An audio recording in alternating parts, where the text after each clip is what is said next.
What's happening, y'all? It's your boy Lil Yah from UNLV, your white man. Welcome to my podcast, the Be Real 23 podcast. Today I got another special guest for y'all ass, you white man. It's a legendary. I call him the ambassador for New Orleans, you white man. For real, for real. He holding it down real well. He needs no introduction, but I'm gonna let him let y'all know who the fuck this is, you white man. What's happening, Lo? You know who it is. It's your boy 504 Kilo. K to the I, L to the O. Y'all heard what he said. Man, I like that. That boy said the ambassador. Yeah. Yeah. Ooh, Dog, you've been holding the city down for a minute now. Whether you know, it's been over a decade now, dog. And 10 years it don't happen that fast. You know what I'm saying? Yeah. You know, you've been holding it down a minute, dog, and I acknowledge you as that. They don't understand, y'all. They don't understand. But I'm glad I hear that a lot. A few people tell me that. But for those that don't know, they don't understand the politics, the wins and the losses that you have to take, especially coming from New Orleans. You know what I'm saying? And sometimes you gotta, man, it's a lot. It's a lot that they don't know. You know what I'm saying? And it's podcasters like this, original people such as yourself that been in the trenches, been in the street. I see a lot of podcasts, but they don't talk about the real shit. You know what I'm saying? They don't talk about the politics of where New Orleans came from and where we at today. They sweep all that shit under the carpet, bro. And I just look at them like, wow. You know what I'm saying? But say, bro, I remember one day you had a live interview and you was talking about the madness of, where we come from to where we at now, to how promoters used to, actually have big shows from New Orleans, in New Orleans, that wasn't from New Orleans, and the people that was in New Orleans, it was a lot of barriers that y'all had to break to even have, you know what I'm saying, to give those same shows in our city. And now that you're in a whole nother city, doing it on another scale, dog. That's big. You know what I'm saying? Appreciate you. That's big. And that comes from the fact that look at first of all, let me say this. New Orleans got a lot of talent. We saturated with talent, bro. And it's people like such as yourself and different, man, I could write a story on this. Actually, I could write a book just on my life story and the shit that I went through. You know what I'm saying? Right. But what a lot of people don't understand is we have so much talent, but we the most state they steal a lot of shit from. Yeah. They steal a lot of shit from New Orleans, bro. It's like we like the new Africa. They robbing the shit out of us, bro. Huh, bro? It done got so bad. It just, they stealing from a culture that we actually started. You know what I'm saying? It ain't just a music genre that they stealing from. It's a bounce genre that we started. You know what I'm saying? Let me tell you something. Music genre, bounce genre, food. Exactly. Food, cuisine, dancing, dressing, the whole 9 yards. But no, he was talking. That too. But I was just saying this the other night, but just yesterday on some situations we were talking about where somebody posted that they having a New Orleans type event, right? So naturally people call me. And I didn't get a chance to go on there and say, hey, Bob, that wasn't me. I had so much stuff going on. But anyway, they automatically thought I had something to do with it. Right. And I didn't. It was actually a New Orleans person who's a DJ. But we were trying to figure out who it was. Me personally, I feel like if you haven't been on a New Orleans scene as a DJ, like on the scene in the trenches, I don't look. You might be a New Orleans native. Right. You know what I'm saying? You might be a native. You might have, you probably was your dad and your mom in New Orleans, but you was born in California. You know what I'm saying? It's cool to claim your roots. That's fine. But I don't recognize you as a DJ. Right. You feel what I'm saying? I feel the same way like you, dog. Because first of all, with the new tools coming out, the little CD players and all that, anybody basically calling themselves a DJ now. And you come from an era where you was a DJ yourself. Y'all was a turntable. It was a craft. It was something that y'all perfected. So I feel how you feel. I don't call anybody no DJ. You know what I'm saying? So they felt like it was like I told everybody, nah, that's not me. And me and Derek D was holding a conversation about it. And I said, man, New Orleans they'll do a New Orleans party quick, fast, and just call it New Orleans. But you never hear us do Atlanta party, a Chicago party. Right. You know what I'm saying? Right. And we do, shouts out to my Houston partners. I would never do a slab party or that we not from there. You understand? And they feel so comfortable doing ours. That's not our culture. That's right. not our culture. You know what I'm saying? If I want to do something Houston, I got a couple of partners I'll go to and I'll say, hey man, I want to do Woo the Woo, add a little New Orleans flavor to it, whatever. Basically, go get permission because that's their culture. Right. You see what I'm saying? But a lot of them, a lot of people just, they step on our culture. They do that shit. Then what makes it bad is when they do it, if it's not done right, it's a blemish on us. Because it's not done right. Like people go for the experience, but you're not giving them an authentic experience. Yeah. You know what I'm saying? So, like with me, a lot of the people, even people I don't even deal with, you know what I'm saying, no more. I still have respect for them as the culture. You know what I'm saying? There's only a few people that I know out here in Houston, you know what I'm saying, that do it. There's only a few DJs that do it. You know what I'm saying? So my thing is, if you're gonna do something New Orleans, keep it authentic. Yeah. Reach out. Yeah. You know that's like when Master P had that the song he had the song No Limit. Well, Master P No Limit Records and Usher did the song. Yeah, No Limit. Yeah. He went to P. Yeah. You know what I'm saying? So he went to P with it. So my thing is, it's cool to do. I tell everybody, man, embrace us. You know what I'm saying? Let's do some stuff. But what happens is you put the word New Orleans, NOLA, anything, Crescent City, or anything of that, to sit up there and make a New Orleans event, make it authentic. Yeah. You know what I'm saying? Right. Because guess what? Do it right. If they come out and say a few of our people come out, all right, they say New Orleans, let me go check it out. And they go there and it's not authentic, now they got a bad taste in their mouth. That's like if I tell you, come on, y'all, we're going to get some of this gumbo. We go there, if it's New Orleans gumbo, and we sit down, we all, man, know off the muscle as soon as that shit, garbage. Ain't no New Orleans gumbo. You feel what I'm saying? So it is a problem, you can't do that. You dig what I'm saying? So with that being said, that's the whole concept and impact to the whole situation. You know what I'm saying? And, it's a lot that's going on, a lot of things that we can discuss, but that was one of them on the podcast. Sure. But that's how it is. Yeah. Shit, bro, let the people know who is Kilo, man. Oh, I ain't that. 504 New Orleans. I've been on the bounce. See, I came on the bounce scene at the end of the era that we come from. You know what I'm saying? Because when you was coming up in the cat, I caught the last remnants of it. So, who's Kilo? A hustler turned rapper. You know what I'm saying? Hustler turned rapper. That's what I can actually give my title. Because I really was. It was me, Money Fresh. We was at Glenn Who Got Nice Guys. You see what I'm saying? And we was at we used to do parties. Charlie Wap, Ronald, we used to run around, do parties and all that stuff, such of that nature. You dig what I'm saying? So my phone rung, so it froze. But don't worry, you can hear me, right? Yeah, I can hear you.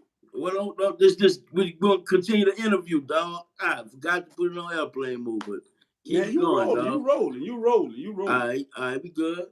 But we started doing parties. Me, Money Fresh, Hot Boy, Ronald, Charlie Watt, we had all started out.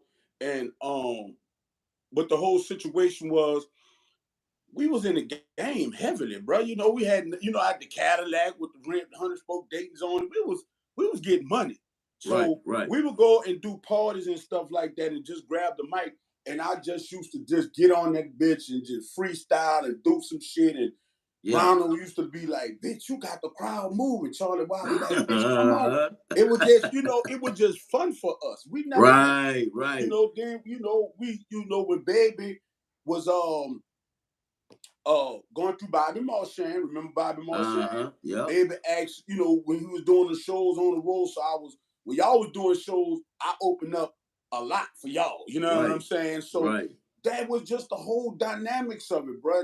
Like you said, you came in when like not our chill, but like almost like the heydays or whatever. But I can remember you from day one playing some type of role in the industry, dog. You know, like I can remember going in rumors. Yeah, but see, I was the DC line of people. Yeah, that's what I'm saying. You was in the industry though. All right, so you know, Big Boy, Chuck, right? Oh, Baby used to be over there on the West Bank. Cause CDs, you had to bring your CDs and put them in the car. Yeah. Baby used to call me, say I got the new BG, I got the new UNLV. Man, meet me over there. I forgot the record store on the West Bank. They used to be in Oakwood Mall. I know what you're talking about. I remember that. I meet him over there. He'd pop the trunk. He'd give me what I need, man. Run this for me. Damn. You know, baby. Boom. I'm running that whole little thing. You know what I'm saying? So I was the DJ. Then when KLC left to go with No Limit, I took over. Okay. Rumors shut down. Sal and Pete Dimitri, who's actually my dad used to work for them. They like my godparents. You know Sal and them, man. That's how I got Sal, yeah. All right, man. Let's go all the way back. We gonna go all the way back. Bro. I know, Sal and Pete Dimitri were two brothers. Right. They're Italian. Yep. Their son Pete, Christian. Remember Christian? His two sons. I remember the name, but I don't remember that. You don't remember the face, but all right. They owned Atlantic. They owned Flirtstone, the West Bank. They owned they owned a bunch of clubs in New Orleans. Mm-hmm. During that time in the club stuff, when everything went to shutting down and shit, and the reason why the club business got bad is because they were using police officers for detail. Yeah. The police officers getting fucked up on the job. Right. So the city pulled the police detail. A lot of clubs went to closing. Oh. Rumors was so bad. Rumors was so bad. It was so many murders at that motherfucker, boy. Yes, indeed. You know, rumors. Listen, anybody that survived rumors, no, you ain't to be fucking played with. For real, dog. For real. The police used to work wait at the McDonald's on the corner to after them niggas finish shooting. After they finish shooting, till they come. Damn. The response time, you think you all is bad. The response, it ain't as bad as it is now, but the response time downtown in that 9 Wall, but when they got the report that some shit went on in that room, nigga, it took them about 40 minutes to an hour to respond to some shit, because they wasn't coming. They wasn't coming down there, bro. They was not coming down there. So that was one of the situations. And then when they closed rumors, we had to fight the city to get it back open, and then he turned it to the GQ21. If you listen to Feel I Feel, he mentioned it. We the one that called DJ and GQ21. They turned that big, they changed the name. It's a multi-story now. I think they will house dead bodies in that bitch or something, bro. Right. Then we went to Kenner. And they opened up the club on Airline called Stars. Stars, yeah. Come on. You had Big Daddy. Big Daddy was uptown. They had the little place out there in Kenner too. Club James. Man, I've been around all Club James. Yeah, you've been around them way longer. I see. I've been knowing you since day one, dog. Since our day one day you was around. You wasn't actually on the mic active as you are now, but you was around. You was in the industry, dog. You know what I'm saying? Whether doing something pertaining to DJs or something, promoting, you was always there. You know what I'm saying? And I always did like the business side of it. Y'all, I see that. Before I even started rapping, put it like this, I was a street nigga with some money. And I felt like, okay, I can make this on the street, but fuck, if I could give a concert, nigga, I can make this, and it was less stress. Right. Feel what I'm saying? When you hustling, that's you're in a whole different vibe, a whole different situation. You gotta look over your back. You know what I'm saying? And like I tell everybody, I'm like, man, you know, my resume long, but my street credibility is even longer. You know what I'm saying? Yeah. So niggas don't understand that part about it. But niggas was when we was coming up, we was hustling to get out that shit. We wasn't hustling to stay in that shit. You know, I had uncles and you know big dogs. You know, even pimp. You know what I'm saying? It was like, look, man, get out of this shit. You know, this shit ain't meant for you.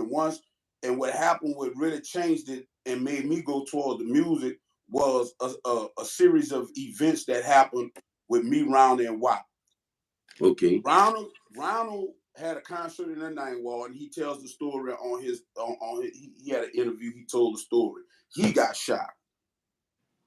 They hit Ronald up a couple of times. I was there. Actually, I had a concert that night. And Ronald, WAP, you know, they would all be with me. We were always run together. You know what I'm saying? Right.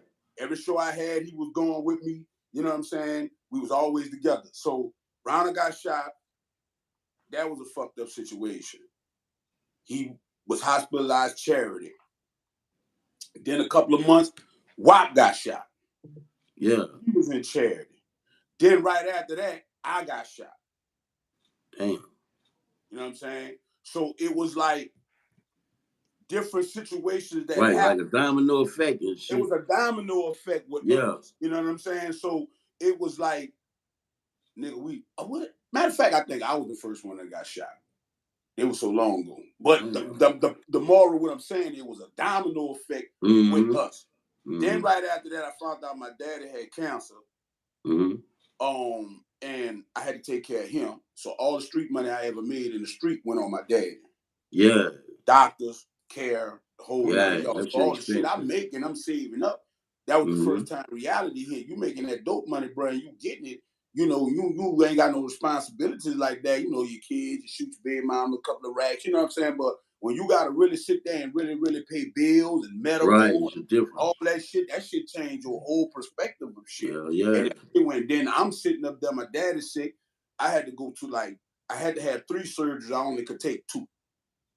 Yeah. I didn't even get the third one. That shit that shit fuck with your head, your mind, your brain. I got shot in my face. So I had to deal with all that. So I'm sitting there and I had, you know, man, the devil was riding my back. Niggas don't understand about all that shit, dog. It's a whole process of you dealing with being slightly in a coma and all that type of shit.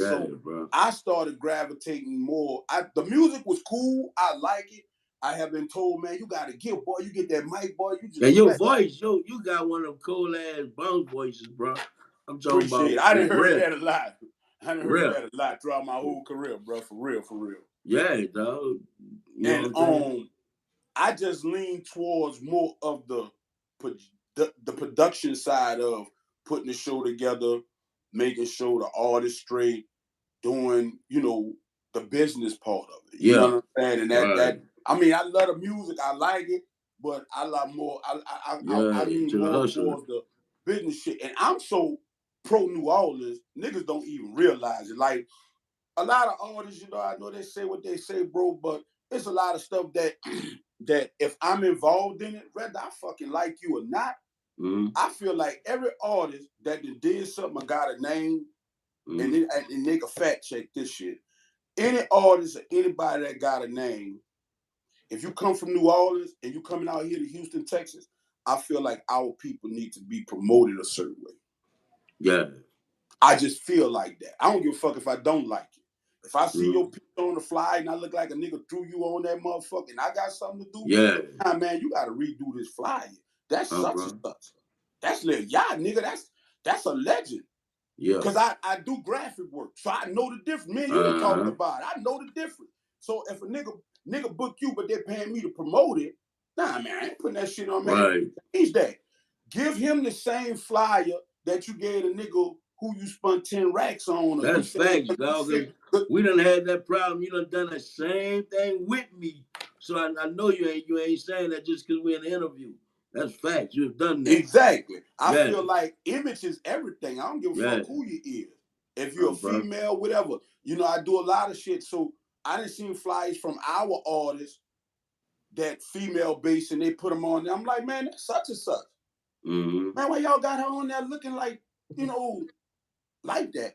Man, you go online, get a professional picture and present her because she's a reflection of us. We all Right. are reflections of a culture. Period. No matter if we like each other or not. New Orleans. We already got to fight for our position in this world. We got to fight for our position in the music business. We got to fight for our respect. So why are we fighting each other? Bro. Why are we fighting each other when we already got to fight? So real talk, dog. You'll never catch me speaking on no artist. And I know you done heard shit, but you can never find an interview nowhere, not even this, where we gonna spill. Me and you done had certain little misunderstanding. You'll text me like, Kilo, bro. Yeah. Man, what's up? I'm like, yeah, call me by, we gonna talk about it. Facts, like men. Like men, and all the time. Yeah, more than one, dog. Like exactly. And you be like, well, bro, that's I ain't know. What's the outcome? Exactly. You know I ain't know it we was like that. Like men, straight up. Yeah, I ain't know it was like that, Kilo, whatever. But then what I tell you, I said, well, let me see what I could do. Yep. And I go in there, because see, you use that word ambassador, that's the best word. Because see, what a lot of people don't understand is I'm in a state where they don't need artists.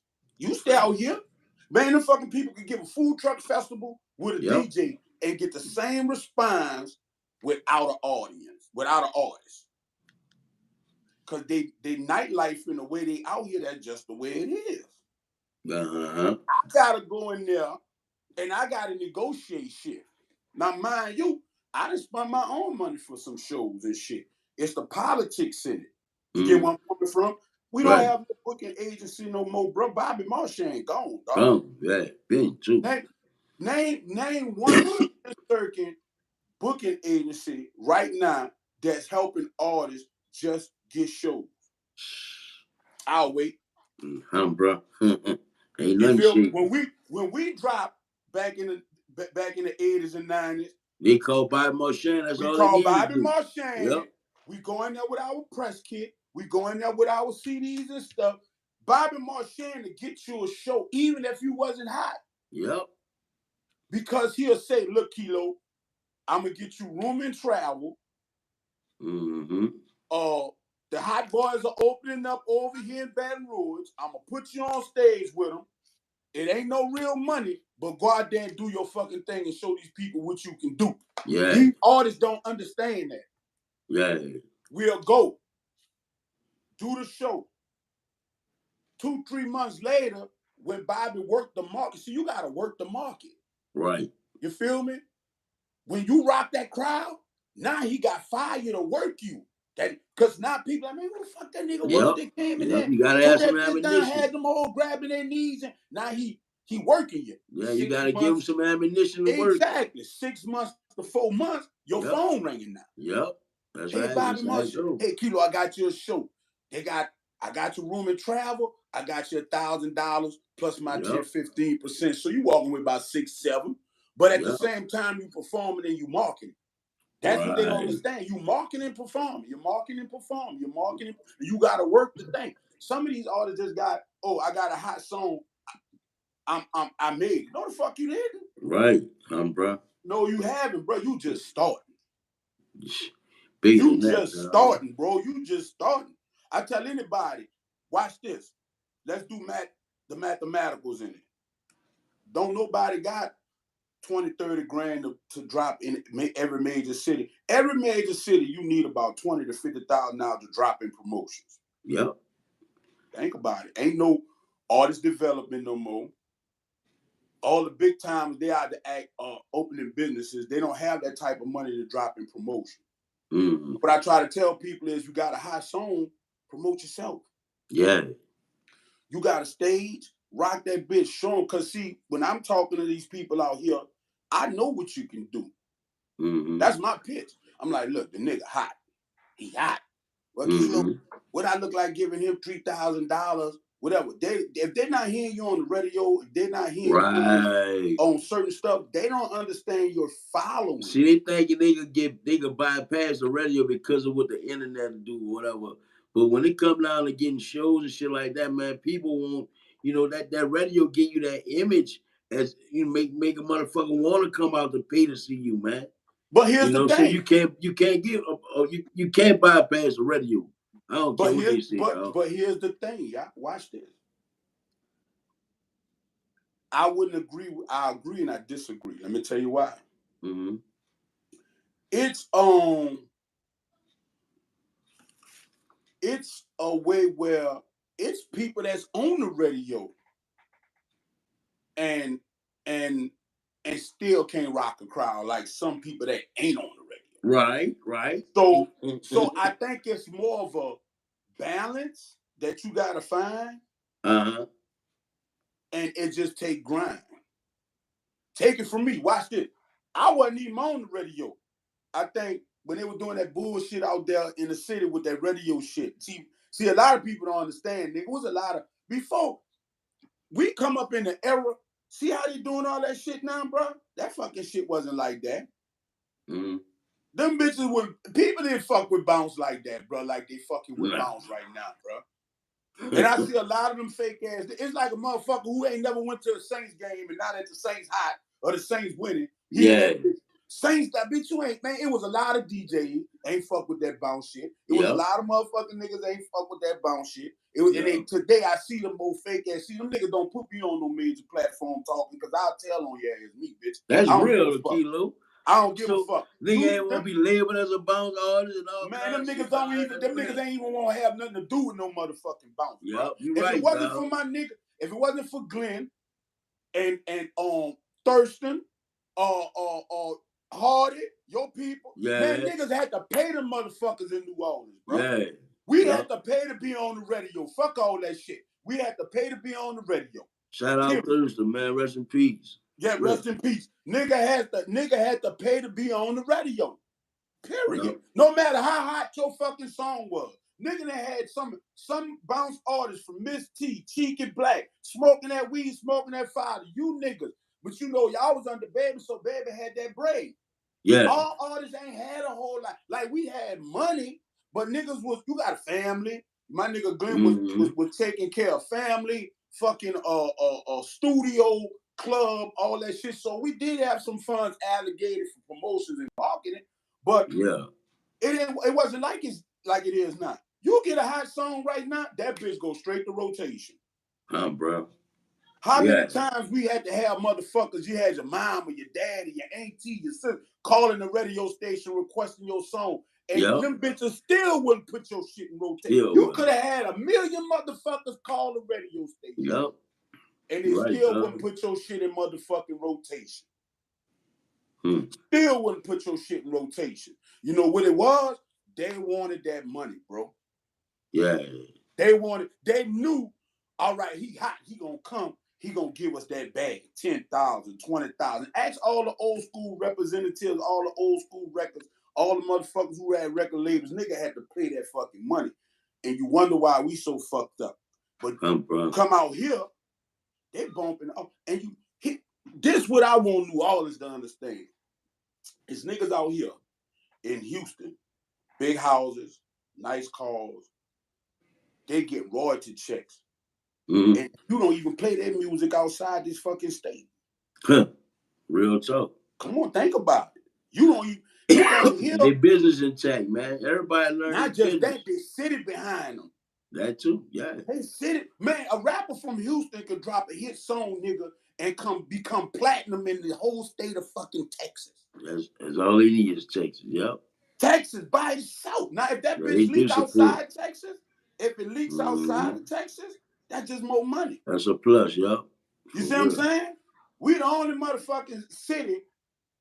Artists, they don't fuck with. They just started recently because it was one of them situations. New Orleans music is like a fucking atomic bomb that niggas try to hold, but that bitch exploded when Katrina hit. People started seeing that shit even now. You know what I'm saying? It exploded. So watch this. They couldn't contain it. It got out. So what they're trying to do is catch up. Oh yeah, we fuck with him. Oh yeah, we fuck with him. Because real niggas is in other cities doing shit. So they don't want to be left out. Cause that's a fucking embarrassment when you got a nigga from New Orleans in Atlanta, number one. That's a fucking embarrassment. You got a nigga from Houston, number one. That's a fucking embarrassment when a nigga from New Orleans bought BET. Tyler Perry bought BET. He's from the city. Bro.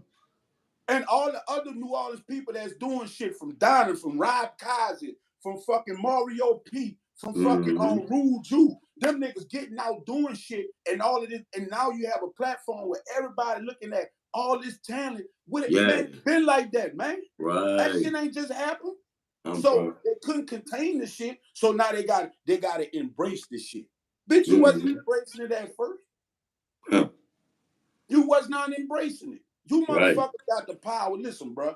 I done been around Houston niggas. Watch this. I done been around Houston niggas where they had this Houston artist right now, right? Back when we had the Blue Dope, Kirk O'Baines. It was the niggas from the radio station that got together to help this man. Come on, bro. You couldn't go to a radio station and say, hey, I got this hit song, and they sit up there and say, okay, he from New Orleans, let's help him and show him that's our shit. That's how they look at it. They should look at it. This our shit. You from New Orleans, nigga. This our culture. Let's grab him and show, hey, look, what you need help on? Niggas ain't doing that shit, man. Nah, hell no. Niggas is not doing that fucking shit, bro. That shit just is crazy. And I don't want people to think, well, oh, man, I'm not bitter about it because I'm good. You feel me? Again, I was a hustler before I was a rapper. Right. You feel me? So it was checks that Bobby Marchand had for me, nigga. I had to, man, come pick up there. I was still in the streets. The music shit was for me was fun. Right. You see what I'm saying, nigga? We that if you out there in the street, that's real shit, nigga. So let me ask you this, Kilo. At what point you knew you were solidified as a certified artist? From people, bro. To this fucking day, I really feel like you got hits under your belt though, dog. But I'm trying to figure out at what point did you realize, damn, dog, I'm a real artist now. You know what I'm saying? When I got that fucking award from Big Boy last year. Last year. Man, come on, Kilo, man. No, I swear, no, listen. And as I say, it's a book a nigga can write. Real talk, bro. Listen, if you doing podcasts right now, right? So I consider you as a journalist. Right. All right? Do your homework. It's a lot of New Orleans shit that go on. They'll play my music, but they won't call me. That's some political bitch ass shit there. Listen, bro. They'll play my music, but they won't call me. Here's the thing. I don't consider myself, I never label myself as a New Orleans artist because in the industry, I'm gonna say in the industry, I label myself more of a people's champ. Yeah. That's how I label I feel like the city fuck with me.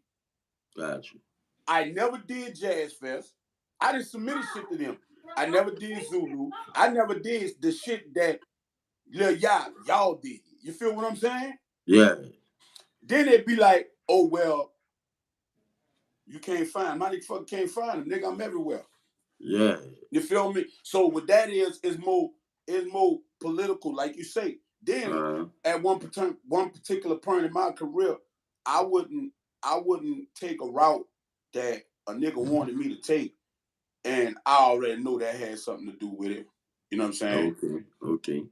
And I blue ball and that's so funny. That black ball and shit. Yeah, black ball shit. You know about it. Man. Speak on it.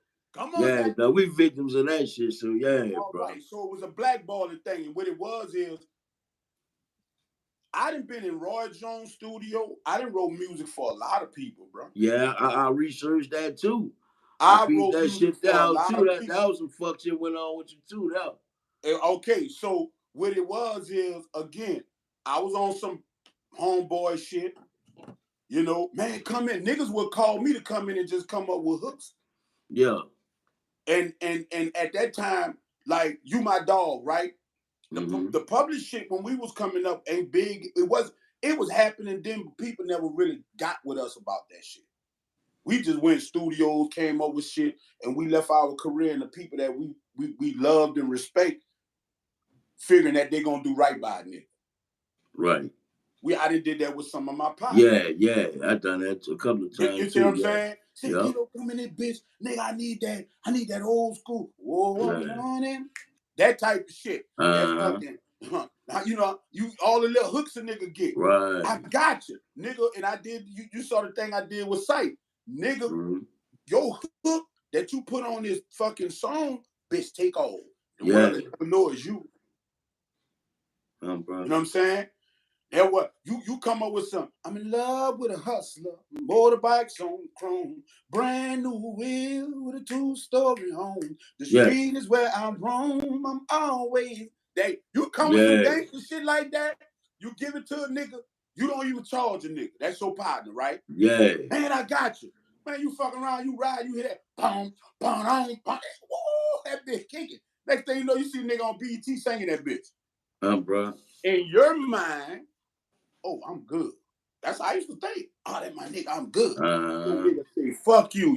You calling a nigga phone, nigga. Oh, yeah, man, I got you. Y'all all, talk about it. I got you. Man, 6-7 months later, boom. But what goes up must come down. Must come down. And I promise you, it'd be the same niggas calling me, say, bro, I ain't know it was like that. You know, I had such and such in charge. But look, I was wondering if you could come in the studio with a no, nigga. No.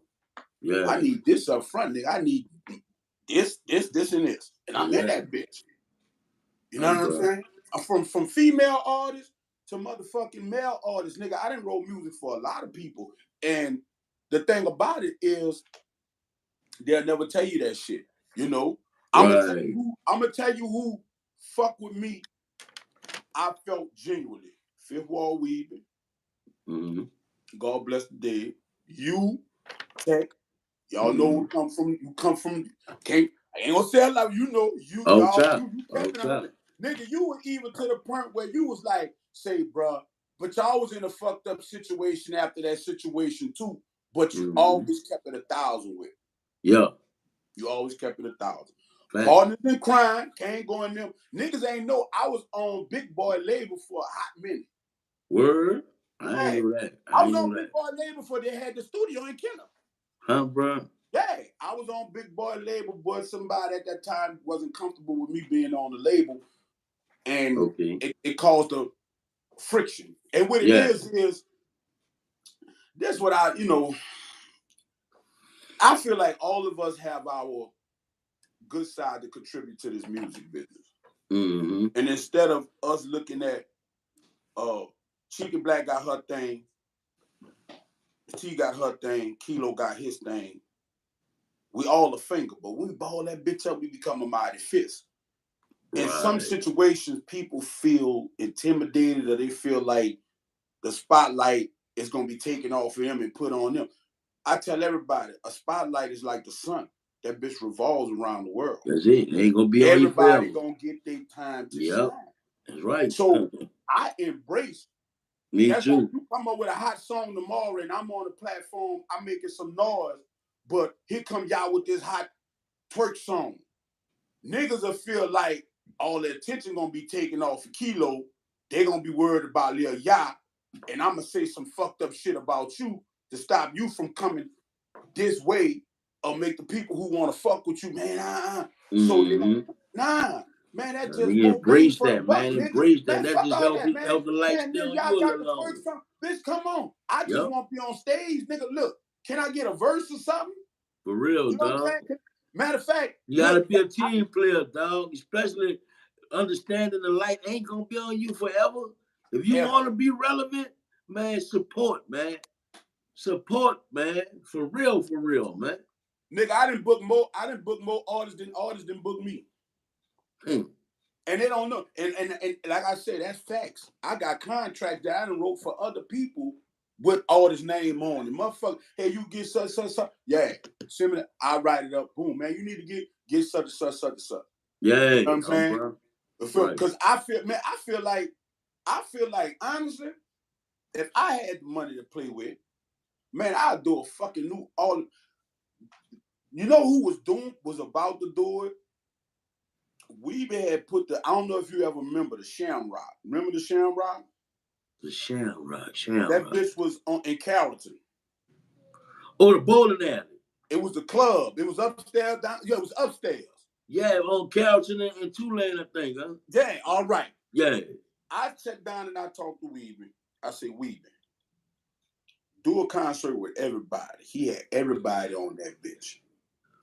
Boy, I got the video too. Cause see, what a lot of artists don't know, I got videos on artists. So when I do flyers, cause I do flyers and shit, right? Yeah. I could go in my archives and snatch a video. Cause when I'm not, I don't feel like I'm that high up, right? That's just me. Yeah.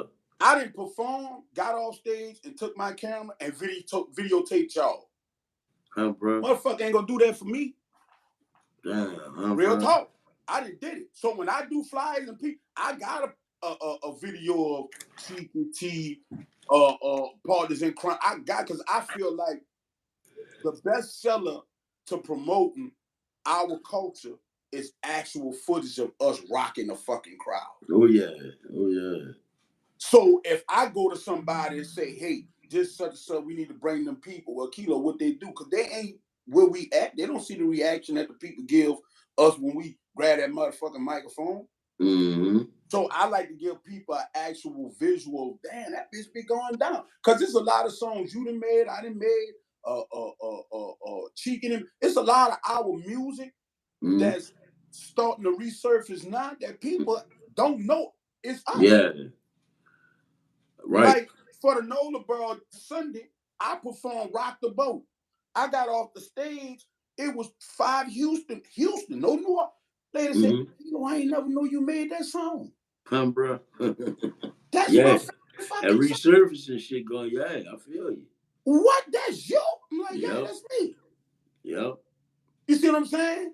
They don't know that. Because we didn't have in place what they have in place now. Right. We didn't have video. We didn't have that. Right. It, you know, we didn't I have always that. say it was a blessing and a curse. You know what I'm saying?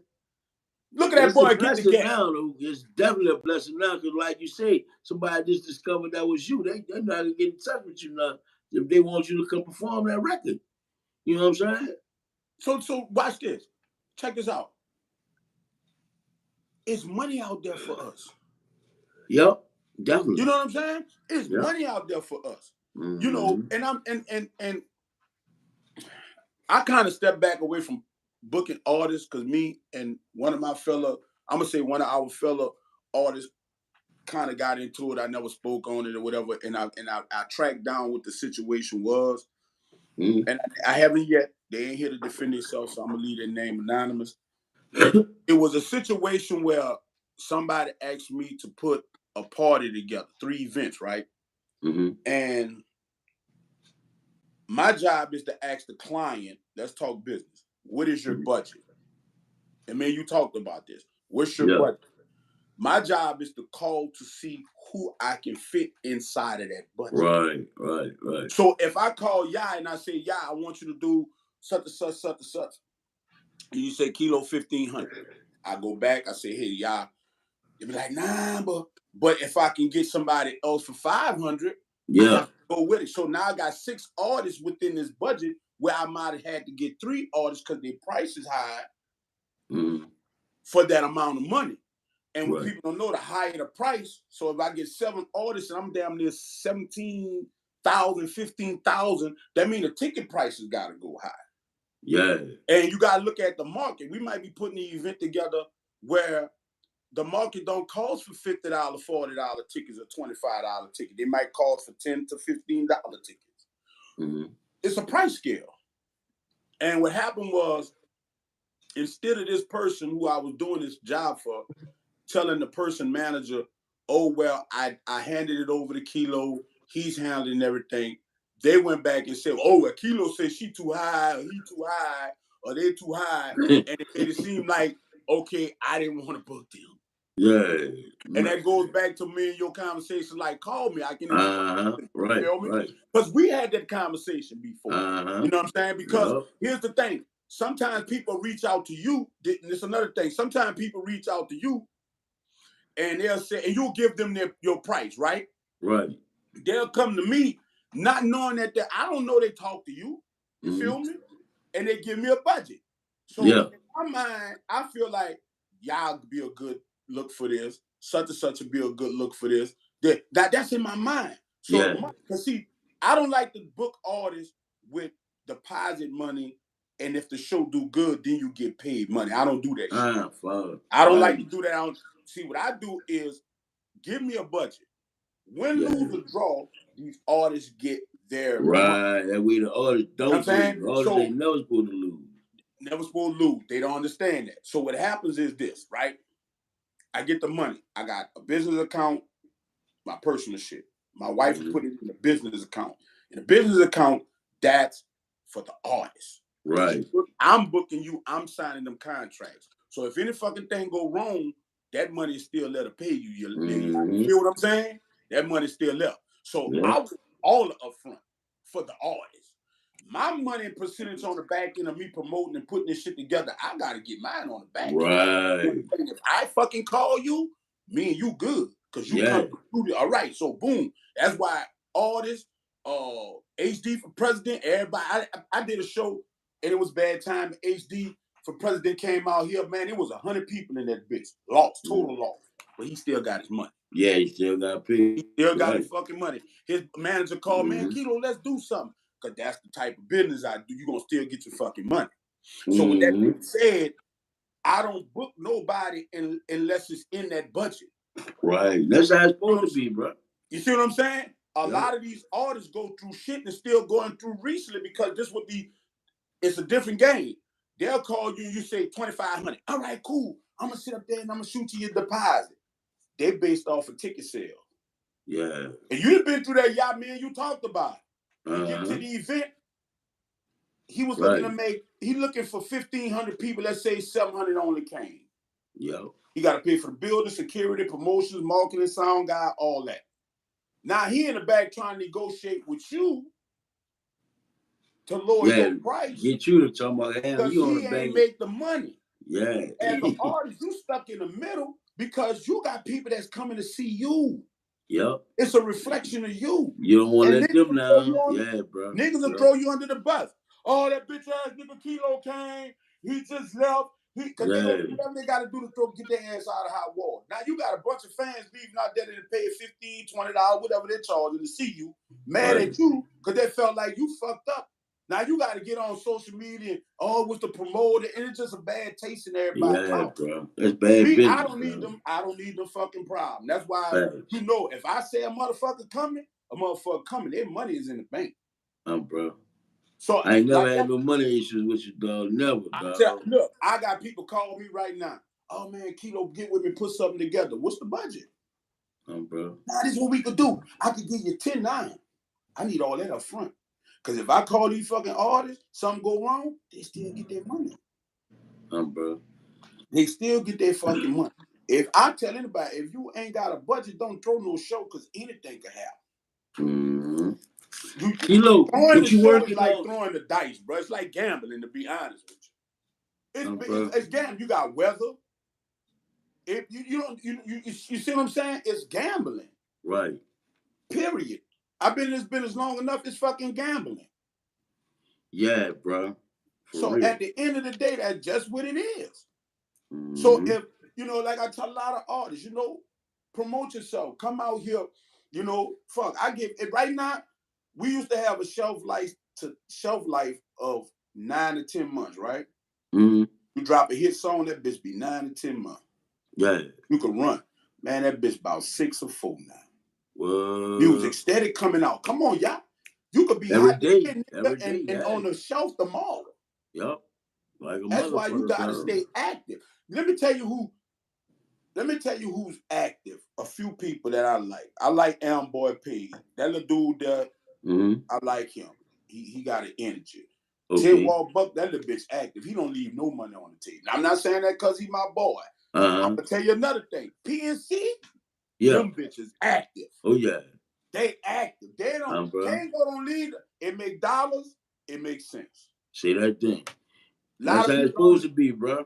But they don't look at their career as a job. Don't look at your career as a job. Nah, you gotta look at it as a career. No, you gotta look at your career as a job, not a hustle. Let me explain to you why. I see a lot of, and then they gotta check the motherfuckers they got in their comb too. So this was happening. a lot of these artists got people that's living off of their money. A manager job is to find you employment for your talent. Right. And they get a percentage. Mm-hmm. Their personal gain, financial gain, should never over exceed their percentage. Case in being, if I make $200 off of you, that's a profit. Mm-hmm. It shouldn't hinder me booking you a show because I can't walk away with $7 or $1,000. Mm-hmm. If I feel the show is beneficiary, it's a good look for you as an artist, and it's gonna put some money in your pocket, then as a manager, that's what I need to do. Right. And my time, let's say it take me an hour or 2 hours. You just made $100 an hour. But it's motherfuckers, y'all that will pass up them $200 because they can't get $700 or $1,000 on the person that's booking. And they fucking yo. And they fucking your pocket up. So I see that happen a lot. Hey man, I want such and such. How much? Oh man, Kilo, she $3,500. $3,500, nigga. For one fucking song, 2 songs maybe. But if that's their price, I back up from it. That's their price, yeah. I go call somebody else. Then I get back flagged. Oh man, you called such and such. You went and booked. Nigga, I can't afford her. I can't afford him. I ain't saying nothing wrong with his price. That's just like if you go in the car dealership, nigga, you got 50 racks, nigga, and you want the Mercedes, and they take that bitch Eddie G's. What you gonna do? Fuss right. Price. Bro. You damn sure ain't gonna get no Mercedes for a Hyundai price. That's for real. Well, so if I leave your dealership and go get me a fucking Chrysler 300 for $30,000, you gonna come to that dealership and get mad at me, man? You left. Well, you can't get mad at me. Mad at me. My motherfucking money. I put by what I want. I just can't afford you. For real. You understand what I'm saying? And that be the misconception of the whole shit. It even shit that I do for free. And I'm gonna tell everybody this here. Look at the shit as a job. We all have had jobs. We ain't all been balling our life and shit like that. You can go for a fucking, let's just say a minimum wage job for, let's say you're making $15, let's say $20 an hour, right? You work for 2 weeks, you make about close to $1,000. Once Uncle Sam go in that bitch and take his taxes and all that shit out, you estimate gas going back and forth to work, well, you probably clearing about 6 or 5 in your pocket. You going to a place, promoting yourself, performing, you're giving a good show, you're opening up the market for other people to book you, and you're getting paid doing it. Yeah.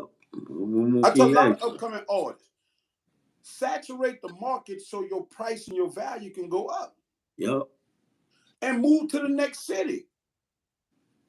But if you're getting a large amount of money in the city, that's because you hot in the city. The people know you in the city. Some people don't know you outside the city. They got more choices. Houston got more choices. That's what they don't understand. There's so many motherfucking clubs out here offering so much shit. They don't get it. Houston is a food connoisseur. A lot of people like good food out here in Houston.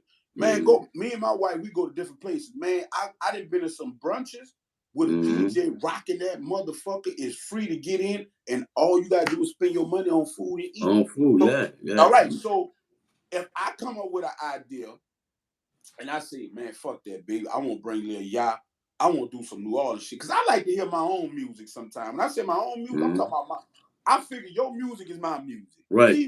That's my people. I want to hear Smoking That Weed. I want to hear my music. You feel me? So what I do is I try to create shit that I like and that I feel the people that follow me like. Yeah. So I feel like, okay, Chapman and Kirby, all these different places that they got on Sunday, it's free to get in. How can I make this an event where we can get an artist down, keep it free, but just have that vibe? Yeah. So if I call you and I say, hey, man, look, it's free to get in. We're going to sell a little sections and this, that, and other. What they don't understand is I might have to bring in a certain chef, which I'm working on something like that, because everybody you can't get a good beignet down here. You can't get a good gumbo. So I gotta pay the chef on that day to come in to cook the food that I know my people like when they go out. Yeah. That's an expense. Right. Extra police officers, that's an expense. They got their own DJ, so I gotta bring a New Orleans DJ in. That's an expense. Then, depending on who I'm bringing, their price, that's an expense. Yep. So I might be $4,000-$5,000 out the gate before we open the door. And the deal I got with the owner, watch this. If I sell this amount of alcohol kilo, then you make this particular percentage. Whatever everybody that bitch ain't eating, just drink cold drinks and water. And don't make. Guess who had a good time? Everybody else. Guess who got paid? The artist. You see what I'm saying? So my thing is this. I gotta make, and that's gambling. So if I go in my personal money, put this show together and spend $5 fucking grand, everybody pay and they go home. Right. So when I call niggas, hey man, I got this show, bro. What is gonna cost you to get in? I always call weeks ahead of time because the flights are cheaper. You know what I'm saying? If you come this, that, and other. Man, let me give you $1,000. Oh man, 1,000, man. I'm 3,000 kilo. It's free, nigga. Yeah. It's free. I'm not charging. Well, you gonna sell a section, nigga? We got employees. We got staff. Bro. It's free. What they don't understand, y'all, I got competition. I got about 20 fucking clubs doing something that same Sunday for free. They got options. Okay, so Kilo got such and such over here. He charging $25 to get in. I got to pay for parking, which I eliminate that. I got a spot we ain't got to pay for parking. I got to pay to get in. I got to pay for my food. Shit, I'm going to Chapman Curb. It's free. Beat everything. And they're going to play the same fucking music that the only difference is you live over here, the DJ playing you over there. Yeah. And some of these MCs so disrespectful, they're singing your shit. So they got a bootleg version of you over here and it's packed like a motherfucker. They got the bootleg version over you. Or you over there packed. Yeah. You see what I'm saying? I'm just saying it has to make sense. Right. The dollar amount. It's about the numbers. The numbers got to make sense. If you could dip it, think about it. If you could dip in every city every 2 weeks and leave out that bitch with $2,500. Say you make 1,000 here on 1 week, another 1,000. You go to Atlanta. Add it up. That's money. Boy, you make more money than a motherfucker working. For real, dog. Nobody not do it for free. Working. We got coming to the end of it, dog. Let the people know what you're working on and also where they can find you, bro. Man, you can find me 504 Kilo on Instagram. I work on a lot of different shows, New Orleans-based shows. I work with a lot of different artists here in Houston, Texas. I'm in Houston, Texas. New Orleans raised, New Orleans born. We got the Saints game takeover coming up. I'm working on the pool party. Y'all, I got to talk to you about that. We got the brunch, beats, and rhythm coming up. Oh man, there's so many different things that I'm involved in. So many different things I got going. You stay busy, y'all. Yeah, I stay busy. I ain't gonna lie. That was a crazy question. I'm just trying to put him out there. You know I don't have a lot of followers, but I do have a lot of people that show up. So that's it. They watch it. You know, he got a lot of supporters. Yeah, I got a lot of supporters. So I tell anybody, if you want to know anything that's going on with me, just go to Instagram. I ain't gonna lie. That's my whole resume. I go live, and I also go live to let people know whether I got a crowd or whether I got 200 people in the building. I'm live. That way you see what's going on. You know what I'm saying? Like the past weekend, you could go in there and see we had fun, man. The women enjoyed themselves. A lot of people hit me up. The NOLA Borough was nice. It wasn't what we thought it was because we ran into the trade day thing, but everybody still got paid. People still came out. We're gonna work on doing something like that again later, but you know, we're gonna do it at night. Man. So yeah, 504 Kilo. I'm Keenan Kilo Reed on Facebook, and I'm not that hard to reach out, man. And I'm still in the business, man. We're making it happen. For sure, dog. Appreciate your time, dog. Thanks a million, my nigga. All right, baby. I appreciate you, man. Love you. All right, bro. Love you too. 1.